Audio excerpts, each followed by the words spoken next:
Chapter 1 Narrative.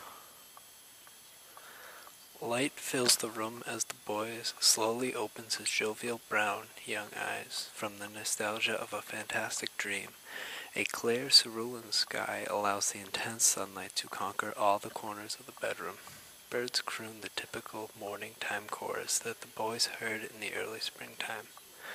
Closing his eyes, the boy listens to the symphony each sound of the bird produces. The bird's song seems random, erratic, and at times overpowering. The boy wonders whether the birds have any coherence to their rhapsody or whether they simply choose to scream at each other. These rudimental thoughts fatigue the boy's mind. He begins to drift into a light sleep, watching the morning light, and his memories drift away. Years, months, perhaps days pass by before the coherence of memory return to the boy. This period of the unknown represents an important question that the boy would ask during his years of adolescence and education. Why did this memory linger in the boy's mind so distinctly? Questions similar to this plagued the boy's mind throughout his childhood. Perhaps there were questions that can never have a proper answer. Sitting with a slight sense of anxiety, the boy peers out the window of the blue car that carries his family and what appears to be the majority of his family's possessions. He watches his father talk to a man as he shuts the front door. He points to the car and then points to the truck. His dad nods to the man and proceeds to walk to the front door of the car. The car starts and we drive away. The boy peers back at the house with an overall sense of forlorn. A new house awaits the boy and his family. While the adults in his life seem to view this change with a serene happiness, the boy's mind finds the new emotion of abandonment and loss. No problems existed with this house, so why did we have to get a new one? Upon entering the house, the boy's new environment brings a period of adjustment.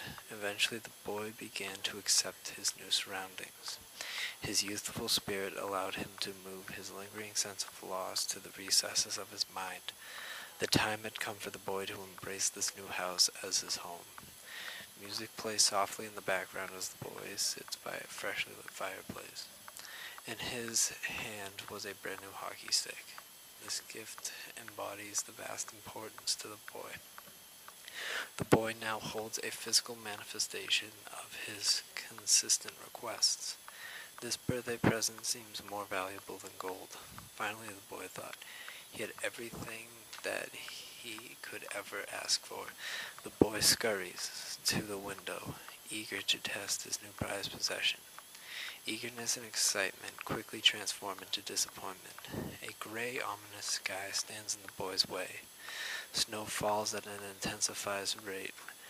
He knew that his mom would not allow him to endure the weather. He turned to see his grandma looking at him. She gives him comfort in her expression of disappointment.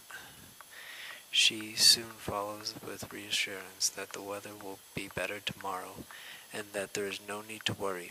The boy's reluctance to believe her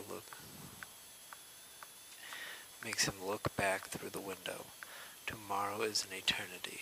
The boy began to realize that the more he focused on tomorrow, the slower time passes.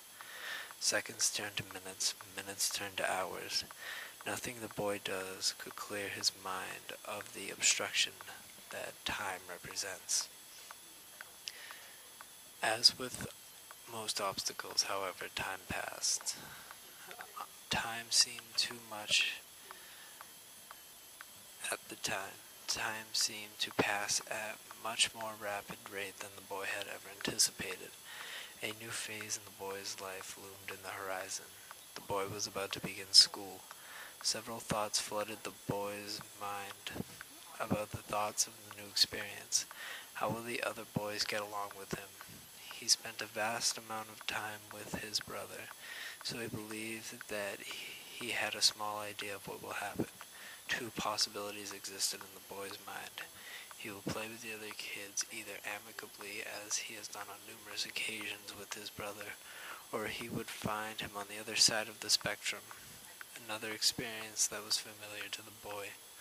Like several events prior, the boy requires a period to adjust to his new environment. His classmates seem to share the same delicate balance of uncertainty and excitement. The boy's mind absorbs information while he sits and articulates some of his information to his mother and father. The parents seem to be thrilled at the boy's desire to learn. Eventually, time brought several changes to the boy's perception of the classroom. The day seemed to follow the same particular pattern. The classroom seemed to lose its sense of uncertainty and mystery. Repetition led to boredom, and the boy began to dread the institutional and monotonous environment.